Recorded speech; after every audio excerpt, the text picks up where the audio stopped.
$2 ലക്ഷം കൊടുത്ത് ഒരു പദവി സമ്പാദിച്ചത്.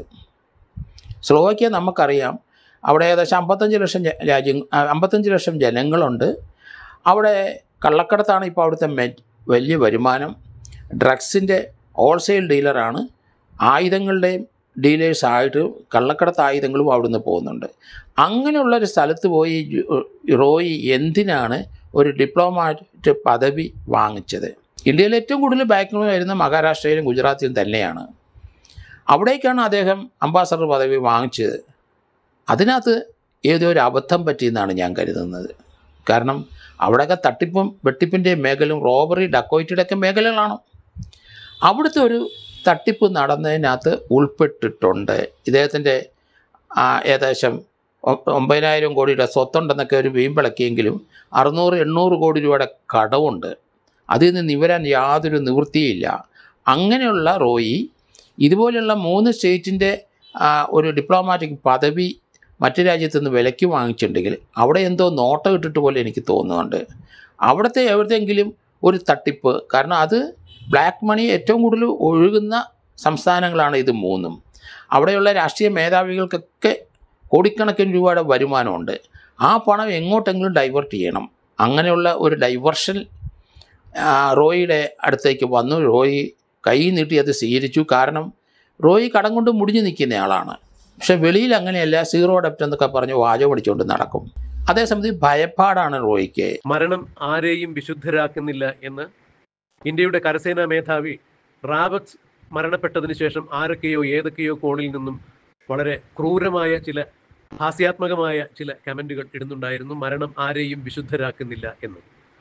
ഏതാണ്ട് ഇതുപോലെ തന്നെയാണ് ഇപ്പോൾ കോൺഫിഡന്റ് ഗ്രൂപ്പ് CMD ആയിരുന്ന CJ റോയിയുടെ മരണത്തെ തുടർന്നും വന്നുകൊണ്ടിരിക്കുന്ന അഭിപ്രായ പ്രകടനങ്ങളും വാർത്തകളും. ഓരോരോ മാധ്യമങ്ങളും അവരവർക്ക് കിട്ടുന്ന വിവരങ്ങളുടെ അടിസ്ഥാനത്തിലാണ് വാർത്തകൾ ചെയ്യുന്നത് എന്നാണ് മനസ്സിലാക്കാൻ കഴിയുന്നത്.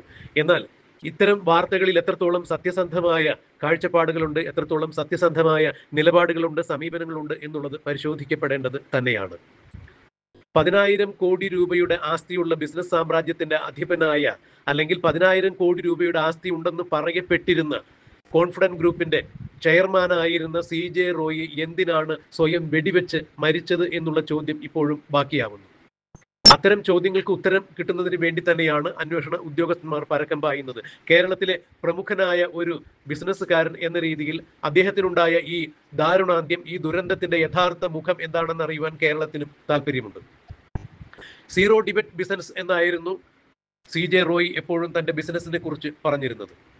10 പൈസ കടമില്ലാതെയാണ് 10,000 കോടി രൂപയുടെ ബിസിനസ് സാമ്രാജ്യം താൻ പടുത്തുയർത്തിയത് എന്ന് റോയി പലപ്പോഴും പല അഭിമുഖങ്ങളിലും പറയുമ്പോൾ, ബിസിനസ് സംരംഭങ്ങളിലേക്ക് കടന്നു വരുന്ന പുതുമുഖങ്ങൾക്ക് അത് വലിയ പ്രചോദനമായിരുന്നു, ഒരു വലിയ പ്രേരക ശക്തിയായിരുന്നു. എന്നാൽ ഇന്നിപ്പോൾ കഴിഞ്ഞ ഒരാഴ്ചയ്ക്ക് മുൻപ് റോയി തന്റെ സ്വന്തം ഓഫീസിൽ വെച്ച്, സ്വന്തം ക്യാബിനിൽ വെച്ച് നെഞ്ചിലേക്ക് നിറയൊഴിച്ച് ആത്മഹത്യ ചെയ്യുമ്പോൾ അതിന്റെ പിറകിൽ ഉള്ള ദുരൂഹതകൾ എന്തൊക്കെയാണ് എന്നുള്ള ചോദ്യമാണ് ഇപ്പോൾ ഉയർന്നു വരുന്നത്. അത് പലപ്പോഴും ഞെട്ടിക്കുന്ന വസ്തുതകളിലേക്ക് വെളിച്ചം വീശുന്ന സംഗതികൾ തന്നെയാണ് എന്നുള്ള വസ്തുതകളാണ് അന്വേഷണ ഏജൻസികളിൽ നിന്നും കിട്ടുന്ന വിവരങ്ങൾ വെച്ച് നോക്കുമ്പോൾ മനസ്സിലാക്കാൻ കഴിയുന്നത്.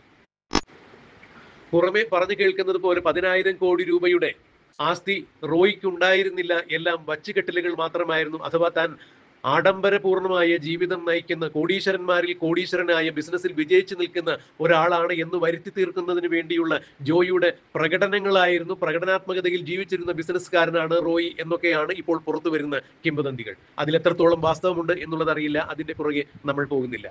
എന്നാൽ എന്തുകൊണ്ടാണ് അദ്ദേഹം മരണപ്പെട്ടത് എന്നുള്ളത് വ്യക്തമായ ഉത്തരം കിട്ടേണ്ട ചോദ്യം തന്നെയാണ്.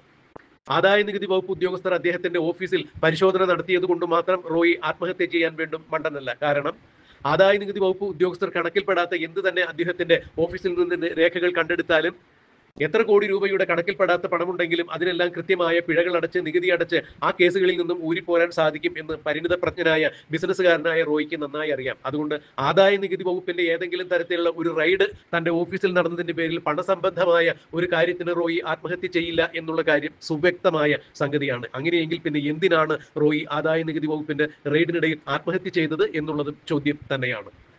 ഇവിടെയാണ് മാധ്യമങ്ങളെയും അല്ലെങ്കിൽ റോയിയുടെ വീട്ടുകാരെയും റോയിയുടെ നിക്ഷേപകരെയും റോയുമായി ഇടപാട് നടത്തിയ ആളുകളെയും ഞെട്ടിക്കുന്ന ചില വസ്തുതകൾ ചുരുളഴിയുന്നത്. റോയി ആഡംബര ജീവിതം നയിക്കുന്നതിന് വേണ്ടി തനിക്ക് കിട്ടിയ പണം അത്രയും ചിലവഴിച്ചു എന്നുള്ള നിഗമനത്തിലേക്ക് പോകുകയാണ് പല ഉദ്യോഗസ്ഥരും. അതായത് 36-ാം വയസ്സിൽ സ്വന്തമായി ഒരു വിമാനം വാങ്ങി, 12 റോൾസ് റോയ്സ് കാറുകൾ, അതുപോലെ ലെംബോർഗിനി, ബുഗാട്ടി മുതലായ ലോകത്തിലിറങ്ങിയ വില കൂടിയ ബ്രാൻഡുകളിലുള്ള എല്ലാ കാറുകളും സ്വന്തമാക്കിയ ഒരു മനുഷ്യൻ, ദുബായിൽ അത്യാഡംബര വില്ലയിൽ അത്യാഡംബരം പൂർവ്വം പണി കഴിപ്പിച്ച ഒരു കോട്ടേജിൽ, അതായത് സ്വർണം പൂശിയ വസ്തുവകകളുള്ള ഒരു വില്ലേജിൽ, ദുബായ് ഷെയ്ഖുമാരെ അനുസ്മരിപ്പിക്കുന്ന രീതിയിലുള്ള കോട്ടേജിൽ അദ്ദേഹം താമസിക്കുന്നു എന്ന് പറയുമ്പോൾ ആ ബംഗ്ലാവിന് തന്നെ കോടിക്കണക്കിന് ശതകോടിക്കണക്കിന് രൂപ വരും എന്നാണ് ചില ആളുകൾ നിരീക്ഷിക്കുന്നത്. അതെന്ത് തന്നെയായാലും അത് വാസ്തവം തന്നെയാണ്. ദുബായിൽ കോടീശ്വരന്മാരിൽ കോടീശ്വരന്മാർ താമസിക്കുന്ന മേഖലയിലാണ് റോയി തന്റെ മണിമാളിക കെട്ടി ഉയർത്തിയിരിക്കുന്നത്. 10,000 കോടി രൂപയുടെ ആസ്തി ഉണ്ടെങ്കിൽ റോയിക്ക് ഇതെല്ലാം സാധിക്കും എന്നുള്ളത് തീർച്ച തന്നെയാണ്. എന്നാൽ റോയിക്ക് 10,000 കോടി രൂപയുടെ ആസ്തി ഉണ്ടായിരുന്നില്ല, മറിച്ച് 6,000 കോടി രൂപയുടെ ആസ്തി മാത്രമാണ് ഉണ്ടായിരുന്നത് എന്ന് പറഞ്ഞു കേൾക്കുന്നു. അവിടെ തന്നെ 600 കോടി രൂപയുടെ കടബാധ്യത റോയിക്കുണ്ട് എന്നാണ് പറഞ്ഞു കേൾക്കുന്നത്. അതായത് ആത്യന്തികമായി റോയി 600 കോടി രൂപയുടെ കടബാധ്യതയിലായിരുന്നു എന്നാണ് മനസ്സിലാക്കാൻ കഴിയുന്നത്. അന്വേഷണ ഉദ്യോഗസ്ഥന്മാരെ ഉദ്ധരിച്ചുകൊണ്ട് മലയാളത്തിലെ പ്രമുഖ ദിനപത്രങ്ങളെല്ലാം റിപ്പോർട്ട് ചെയ്തിരിക്കുന്നതും ഇത് തന്നെയാണ്. ഇതിൽ എത്ര കണ്ട് വിശ്വാസ്യതയുണ്ട് എന്നുള്ളത് അന്വേഷണ ഉദ്യോഗസ്ഥർ കണ്ടെത്തേണ്ട സംഗതി തന്നെയാണ്. എന്തായാലും റോയിക്ക് കടബാധ്യതയുണ്ട് എന്നുള്ളത് സുവ്യക്തമാണ്. എന്നാൽ അത് ബാങ്കുകളിലൂടെയല്ല എന്നത് മാത്രമാണ് സീറോ ഡിബറ്റ് ബിസിനസ്സുകാരൻ എന്ന പേരിലേക്ക്, ഖ്യാതിയിലേക്ക് റോയി ഉയരാൻ കാരണം എന്ന് വേണം ഇതിൽ നിന്നെല്ലാം മനസ്സിലാക്കാൻ. ബാങ്കുകളുമായി ബന്ധപ്പെട്ട് റോയിക്ക് കടമില്ല. 5 പൈസ ഏതെങ്കിലും ഒരു ബാങ്കിൽ നിന്ന് റോയി തന്റെ ബിസിനസ് അഭിവൃദ്ധിപ്പെടുത്തുന്നതിന് വേണ്ടി കടം കൊണ്ടിട്ടില്ല എന്നുള്ളത് വാസ്തവമാണ്. എന്നാൽ രാഷ്ട്രീയ സിനിമാ മേഖലയിൽ ഉള്ള ആളുകളുടെ അടക്കം കള്ളപ്പണങ്ങൾ റോയിയുടെ നിക്ഷേപത്തിലേക്ക് വന്നു ചേർന്നിട്ടുണ്ട് എന്നുള്ള ഞെട്ടിക്കുന്ന വിവരങ്ങൾ തന്നെയാണ് പുറത്ത് വന്നുകൊണ്ടിരിക്കുന്നത്. താൻ സാമ്പത്തികമായി തറന്നുകൊണ്ടിരിക്കുന്ന സാഹചര്യത്തിൽ തന്നെയാണ് സ്ലോവാക്യൻ കോൺസുലേറ്റ് ജനറൽ പദവി റോയി $2 ലക്ഷം കൊടുത്ത് വാങ്ങിയത് എന്നുള്ള വസ്തുതയെല്ലാം ഇപ്പോൾ അന്വേഷണ ഉദ്യോഗസ്ഥരുടെ മുന്നിലേക്ക് വരുന്നു. അത് പരിശോധിക്കപ്പെടുന്നു. അതായത് സാമ്പത്തികമായി കൂപ്പുകുത്തിയ റോയി അതിൽ നിന്നും കരകയറുന്നതിന് വേണ്ടി മറ്റു ധനാഗമ മാർഗങ്ങളൊന്നും കാണാത്ത സാഹചര്യത്തിലാണ് സ്ലോവാക്യൻ കോൺസുലേറ്റ് ജനറൽ എന്ന പദവി $2 ലക്ഷം കൊടുത്ത് കരസ്ഥമാക്കിയത് എന്ന് പറയുമ്പോൾ ഇത് എന്തിനു വേണ്ടിയായിരുന്ന ചോദ്യം എപ്പോഴും അവശേഷിക്കുന്നു. കാരണം ലോകത്തിൽ ഏറ്റവും കൂടുതൽ മയക്കുമരുന്ന് ബിസിനസ്സും കള്ളപ്പണ ഇടപാടുകളും ആയുധ വ്യാപാരങ്ങളും കള്ള ആയുധ വ്യാപാരങ്ങളും കേന്ദ്രീകരിച്ച് നടക്കുന്ന സ്ഥലം തന്നെയാണ് സ്ലോവാക്യൻ രാജ്യം, അല്ലെങ്കിൽ സ്ലോവാക്യ. ഈ രാജ്യത്തെ കോൺസുലേറ്റ് ജനറൽ എന്ന പദവി റോയി പണം കൊടുത്തു വാങ്ങിയിട്ടുണ്ടെങ്കിൽ അതിന് പിറകിൽ ചില ഉദ്ദേശങ്ങൾ ഉണ്ടായിരുന്നു, ഗൂഢമായ ലക്ഷ്യങ്ങൾ ഉണ്ടായിരുന്നു എന്ന് തന്നെയാണ് പുറത്തു വരുന്ന വിവരം. സ്ലോവാക്യൻ കോൺസുലേറ്റ് ജനറൽ പദവിയിൽ ഒരാൾ ഡൽഹിയിൽ വേറെയുണ്ട്. അങ്ങനെയെങ്കിൽ പിന്നെ വീണ്ടും ഇന്ത്യയിൽ നിന്ന് മറ്റൊരു കോൺസുലേറ്റ് ജനറൽ എന്തിനാണ് എന്നൊരു ചോദ്യം അവശേഷിക്കുന്നു. അതുകൊണ്ട് തന്നെ മഹാരാഷ്ട്ര, ഗുജറാത്ത്, കർണാടക എന്നീ സംസ്ഥാനങ്ങളിലെ കാര്യങ്ങൾ ശ്രദ്ധിക്കുന്നതിന് വേണ്ടി അത്തരം ചുമതലകളാണ് സ്ലോവാക്യൻ കോൺസുലേറ്റ് ജനറൽ പദവി എന്ന രീതിയിൽ റോയിക്ക് കൊടുത്തിരുന്ന ഉത്തരവാദിത്തം അതായിരുന്നു. അതായത് ഗുജറാത്ത്, മഹാരാഷ്ട്ര, കർണാടക കേന്ദ്രീകരിച്ച് നടക്കുന്ന കാര്യങ്ങളിലുള്ള കോൺസുലേറ്റ് ജനറൽ പദവിയായിരുന്നു റോയിക്ക് കൊടുത്തത് എന്നാണ് മനസ്സിലാക്കാൻ കഴിയുന്നത്. ഇന്ത്യയിൽ തന്നെ ഏറ്റവും കൂടുതൽ മയക്കുമരുന്ന് ഇടപാടുകളും കള്ളപ്പണ ഇടപാടുകളും കള്ളക്കടത്ത് ഇടപാടുകളും നടക്കുന്ന സംസ്ഥാനം തന്നെയാണ് ഗുജറാത്തും മഹാരാഷ്ട്രയും എന്നുള്ളത് എടുത്തു പറയേണ്ട വസ്തുത തന്നെയാണ്. ബംഗളൂരു ആസ്ഥാനമാക്കിയാണ് റോയിയുടെ സാമ്രാജ്യം കെട്ടിപ്പടുത്തിരിക്കുന്നത് എന്നതിനാൽ കർണാടക കൂടി റോയി ചോദിച്ചു വാങ്ങുകയായിരുന്നു എന്നാണ് മനസ്സിലാക്കാൻ കഴിയുന്നത്. കോൺസുലേറ്റ് ജനറൽ പദവി കിട്ടുന്ന ആളുകൾക്ക് വിമാനത്താവളങ്ങളിൽ ഉൾപ്പെടെ ധാരാളം പ്രിവിലേജ് ലഭിക്കും, ഡിപ്ലോമാറ്റിക് സൗകര്യങ്ങൾ ലഭിക്കും. ഡിപ്ലോമാറ്റിക് ചാനൽ വഴി ഇവർക്ക് ഗതാഗതം സൗകര്യപ്രദമായി നടത്താൻ സാധിക്കും എന്നാണ് മനസ്സിലാക്കാൻ സാധിക്കുന്നത്. അതായത് ഇവിടെയാണ് മറ്റൊരു കാര്യം ഓർക്കേണ്ടത്. മുൻപ് 1ാം പിണറായി വിജയൻ സർക്കാരിന്റെ കാലത്ത് മുഖ്യമന്ത്രിയുടെ ഓഫീസ് കേന്ദ്രീകരിച്ച് സ്വർണ്ണക്കള്ളക്കടത്ത് നടന്നിരുന്നു എന്ന് അന്ന് കോൺസുലേറ്റ് ഉദ്യോഗസ്ഥയായിരുന്ന സ്വപ്ന സുരേഷ് വ്യക്തമാക്കിയിട്ടുണ്ടായിരുന്നു. മുഖ്യമന്ത്രിയുടെ പ്രിൻസിപ്പൽ സെക്രട്ടറി ആയിരുന്ന M. ശിവശങ്കരനായിരുന്നു അതിന്റെ മാസ്റ്റർ ബ്രെയിൻ എന്നുകൂടി സ്വപ്ന സുരേഷ് വ്യക്തമാക്കിയിട്ടുണ്ടായിരുന്നു. മുഖ്യമന്ത്രിയുടെ ഓഫീസിന് നയതന്ത്ര ബാഗേജ് വഴി സ്വർണ്ണക്കള്ളക്കടത്തിൽ ബന്ധമുണ്ട്, പങ്കുണ്ട് എന്നാണ് അന്ന് സ്വപ്ന സുരേഷ് പറഞ്ഞത്. ഇത് അനുസ്മരിക്കുമ്പോഴാണ് റോയി സ്ലോവാക്യൻ കോൺസുലേറ്റ് ജനറൽ പദവി പണം കൊടുത്തു വാങ്ങിയത് താൻ സാമ്പത്തികമായി തകർന്നിരിക്കുന്ന അവസ്ഥയിലാണ് എന്ന് പറയുമ്പോൾ അവിടെ നിന്നും, അതായത് സ്ലോവാക്യയിൽ നിന്നും അനധികൃതമായി ഡിപ്ലോമാറ്റിക് ബാഗേജ് വഴി എന്തോ റോയി കടത്തിക്കൊണ്ടുവന്നിട്ടുണ്ട്. ഗുജറാത്ത്, മഹാരാഷ്ട്ര കേന്ദ്രീകരിച്ച് അത്തരം ചില ഇടപാടുകൾ നടന്നിട്ടുണ്ട്.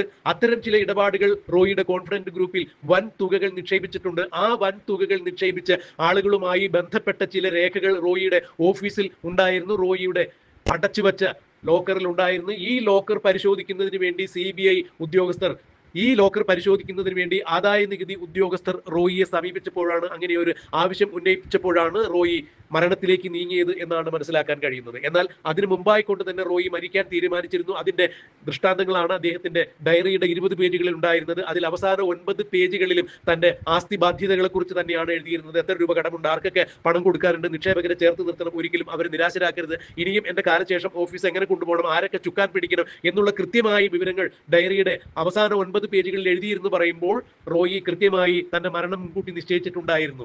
എന്നാൽ മഹാരാഷ്ട്ര, ഗുജറാത്ത് കേന്ദ്രീകരിച്ച് നടന്നിരിക്കുന്ന സ്ലോവേക്കിയൻ കോൺസുലേറ്റ് ജനറൽ പദവി ഉപയോഗിച്ചുകൊണ്ട് റോയി നടത്തിയിരിക്കുന്ന ചില ഇടപാടുകളുമായി ബന്ധപ്പെട്ട് റോയിയുടെ കോൺഫിഡന്റ് ഗ്രൂപ്പിലേക്ക് വന്നിട്ടുള്ള വൻ നിക്ഷേപങ്ങളുമായി ബന്ധപ്പെട്ട ചില രേഖകൾ റോയിയുടെ ബംഗളൂരുവിലെ ഓഫീസിലെ ലോക്കറിൽ ഉണ്ടായിരുന്നു. ഈ ലോക്കർ പരിശോധിക്കുന്നതിന് വേണ്ടി ആദായ നികുതി വകുപ്പ് ഉദ്യോഗസ്ഥർ മുന്നോട്ട് വന്നപ്പോൾ റോയിയുടെ മരണം പെട്ടെന്നാക്കി റോയി മാറ്റി എന്ന് മാത്രമാണ് മനസ്സിലാക്കാൻ കഴിയുന്നത്.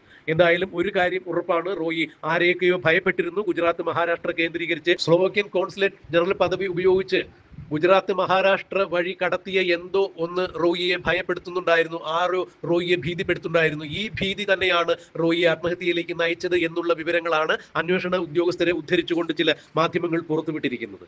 ഇത് നമുക്ക് വിശ്വസിക്കാൻ ആകും എന്നുണ്ടെങ്കിൽ റോയി 10,000 കോടി രൂപയുടെ ആസ്തിയുള്ള മനുഷ്യനായിരുന്നില്ല, മറിച്ച് 600 കോടി രൂപയുടെ കടബാധ്യതയിൽ നിൽക്കുന്ന റോയി തന്റെ കടബാധ്യതകൾ തീർക്കുന്നതിന് വേണ്ടി തന്നെയാണ് സ്ലോവാക്യൻ കോൺസുലേറ്റ് ജനറൽ പദവി $2 ലക്ഷം കൊടുത്ത് കരസ്ഥമാക്കിയത്. അതിലൂടെ മറ്റെന്തൊക്കെയോ റോയി ഉന്നം വച്ചിരുന്നു. ആ ഉന്നം വച്ച സംഗതികൾ റോയി നടപ്പാക്കിയതിൽ ആരൊക്കെയോ പങ്കാളികൾ ഉണ്ടായിരുന്നു. ഈ പങ്കാളികളുമായി ബന്ധപ്പെട്ട് റോയിയുടെ കോൺഫിഡന്റ് ഗ്രൂപ്പിലേക്ക് വന്ന് ചില നിക്ഷേപങ്ങൾ തന്നെയാണ് റോയിയുടെ ജീവനെടുത്തത് എന്നാണ് ഇപ്പോൾ മനസ്സിലാക്കാൻ കഴിയുന്നത്. ഇനിയും ഈ വിഷയത്തിൽ തുടരന്വേഷണം ഉണ്ടെങ്കിൽ മാത്രമേ എന്താണ് യഥാർത്ഥ വസ്തുത എന്ന് മനസ്സിലാക്കാൻ കഴിയൂ. എന്തായാലും ഒരു കാര്യം ഉറപ്പാണ്, കഴിഞ്ഞ 2-3 മാസങ്ങളായി റോയി തന്റെ മരണത്തെക്കുറിച്ച് നിശ്ചയിക്കുകയും മരണത്തെക്കുറിച്ച് തീരുമാനമെടുക്കുകയും തീരുമാനിച്ചുറച്ച രീതിയിൽ തന്നെയാണ് ഒരു വെടിയുണ്ടെങ്കിൽ തന്റെ ജീവിതം അവസാനിപ്പിച്ച് റോയി കടന്നുപോയത്. അതൊക്കെ എന്തിനാണ് ചെക്കോസ്ലോവാക്യയുടെ അല്ലെങ്കിൽ അതിൻ്റെ ഒരു ഭാഗമായി മാറിയ സ്ലോവാക്യയിലെ ഒരു ഇന്ത്യയിലെ ഒരു അംബാസഡർ പോലെ $2 ലക്ഷം കൊടുത്ത് ഒരു പദവി സമ്പാദിച്ചത്? സ്ലോവാക്യ നമുക്കറിയാം, അവിടെ ഏകദേശം 55 ലക്ഷം ജനങ്ങളുണ്ട്. അവിടെ കള്ളക്കടത്താണ് ഇപ്പോൾ അവിടുത്തെ വലിയ വരുമാനം.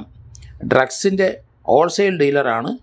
ആയുധങ്ങളുടെയും ഡീലേഴ്സായിട്ട് കള്ളക്കടത്ത് ആയുധങ്ങളും അവിടുന്ന് പോകുന്നുണ്ട്. അങ്ങനെയുള്ളൊരു സ്ഥലത്ത് പോയി റോയി എന്തിനാണ് ഒരു ഡിപ്ലോമാറ്റ് പദവി വാങ്ങിച്ചത്? അങ്ങനെ സ്ലോവാക്യയിലെ ഡിപ്ലോമാറ്റ് ഒറിജിനൽ അവരുടെ ഇന്ത്യയിലേക്കുള്ള പ്രതിനിധി ഡൽഹിയിലുണ്ട്. പക്ഷേ അങ്ങനെ അവരുടെ ഒഫീഷ്യലായ പ്രതിനിധി ഉള്ള സ്ഥലത്ത് ഈ ഡിപ്ലോമാറ്റിക് മാർഗത്തിൽ കൂടെ ചില ഏരിയകളുടെ ഒരു പ്രതിനിധിയായിട്ട് ആ രാജ്യത്തിന് പൈസ കൊടുത്താൽ നിയമിക്കും. അങ്ങനെ നിയമിച്ച ഒരാളാണ് റോയി. റോയി ഏത് ഏരിയയാണ്? ഇന്ത്യയിലെ മൊത്തമായിട്ടുള്ളൊരു ചാർജല്ല ഡിപ്ലോമാറ്റിക്ക്. അദ്ദേഹം ഗുജറാത്ത്, മഹാരാഷ്ട്ര, കർണാടക 3 സ്റ്റേറ്റിൻ്റെ ഒരു അംബാസഡർ പദവിയാണ് അദ്ദേഹം അവിടുന്ന് വിലയ്ക്ക് വാങ്ങിച്ച് കൊണ്ടുവന്ന്. അതിനകത്ത് ചില ഗുണങ്ങളുണ്ട് നമുക്കറിയാം. അതുകൊണ്ട് അത് എയർപോർട്ടിൽ വരുമ്പം ഡിപ്ലോമാറ്റിക് ചാനലിൽ കൂടെ അദ്ദേഹത്തിന് പോകാം. അതിന് അവിടെ ആരും തടയാൻ ഒക്കില്ല, കാരണം ആ രാജ്യത്തിൻ്റെ പ്രതിനിധിയായിട്ട് തന്നെയാണ്. പക്ഷേ ഇന്ത്യയിൽ അദ്ദേഹത്തിന് ഡൽഹിയിലെ ആസ്ഥാനമെങ്കിലും ഇന്ത്യയിലെ 3 സ്റ്റേറ്റിൻ്റെ ഉത്തരവാദിത്തമാണ് അദ്ദേഹത്തിന് കൊടുത്തിരിക്കുന്ന സ്ലോവാക്യ. അത് ഗുജറാത്ത്, മഹാരാഷ്ട്ര, കർണാടക. ഈ 3 സ്റ്റേറ്റിലുമാണ് ധാരാളം ബ്ലാക്ക് മണി വരുന്നത്. ഇന്ത്യയിൽ ഏറ്റവും കൂടുതൽ ബ്ലാക്ക് മണി വരുന്നത് മഹാരാഷ്ട്രയിലും ഗുജറാത്തിലും തന്നെയാണ്. അവിടേക്കാണ് അദ്ദേഹം അംബാസഡർ പദവി വാങ്ങിച്ചത്. അതിനകത്ത് ഏതോ ഒരു അബദ്ധം പറ്റിയെന്നാണ് ഞാൻ കരുതുന്നത്. കാരണം അവിടെയൊക്കെ തട്ടിപ്പും വെട്ടിപ്പിൻ്റെ മേഖലയും റോബറി, ഡക്കോയിറ്റിയുടെയൊക്കെ മേഖലകളാണ്. അവിടുത്തെ ഒരു തട്ടിപ്പ് നടന്നതിനകത്ത് ഉൾപ്പെട്ടിട്ടുണ്ട്. ഇദ്ദേഹത്തിൻ്റെ ഏകദേശം 9,000 കോടിയുടെ സ്വത്തുണ്ടെന്നൊക്കെ ഒരു വീമ്പിളക്കിയെങ്കിലും 600-800 കോടി രൂപയുടെ കടവുണ്ട്. അതിൽ നിന്ന് നിവരാൻ യാതൊരു നിവൃത്തിയില്ല. അങ്ങനെയുള്ള റോയി ഇതുപോലെയുള്ള 3 സ്റ്റേറ്റിൻ്റെ ഒരു ഡിപ്ലോമാറ്റിക് പദവി മറ്റു രാജ്യത്തു നിന്ന് വിലയ്ക്ക് വാങ്ങിച്ചിട്ടുണ്ടെങ്കിൽ അവിടെ എന്തോ നോട്ടം ഇട്ടിട്ട് പോലെ എനിക്ക് തോന്നുന്നുണ്ട്. അവിടുത്തെ എവിടെയെങ്കിലും ഒരു തട്ടിപ്പ്, കാരണം അത് ബ്ലാക്ക് മണി ഏറ്റവും കൂടുതൽ ഒഴുകുന്ന സംസ്ഥാനങ്ങളാണ് ഇത് 3. അവിടെയുള്ള രാഷ്ട്രീയ മേധാവികൾക്കൊക്കെ കോടിക്കണക്കിന് രൂപയുടെ വരുമാനമുണ്ട്. ആ പണം എങ്ങോട്ടെങ്കിലും ഡൈവേർട്ട് ചെയ്യണം. അങ്ങനെയുള്ള ഒരു ഡൈവേർഷൻ റോയിയുടെ അടുത്തേക്ക് വന്നു. റോയി കൈ നീട്ടി അത് സ്വീകരിച്ചു. കാരണം റോയി കടം കൊണ്ട് മുടിഞ്ഞു നിൽക്കുന്നയാളാണ്. പക്ഷെ വെളിയിൽ അങ്ങനെയല്ല, സീറോ ഡെപ്റ്റ് എന്നൊക്കെ പറഞ്ഞ് വാചകം പഠിച്ചുകൊണ്ട് നടക്കും. അതേസമയത്ത് ഭയപ്പാടാണ് റോയിക്ക്. അതിനാണ് 15ഓളം സെക്യൂരിറ്റിക്കാരെ കൂടെ കൊണ്ട് നടക്കുന്നത്. അതുകൊണ്ട് അദ്ദേഹത്തിൻ്റെ ജീവനിൽ ഒരു ത്രെട്ട് ഈ 3 സ്റ്റേറ്റിൽ നിന്നും വന്നു. അതാണ് മരണത്തിന് കാരണമെന്നാണ് ഞാൻ കരുതുന്നത്.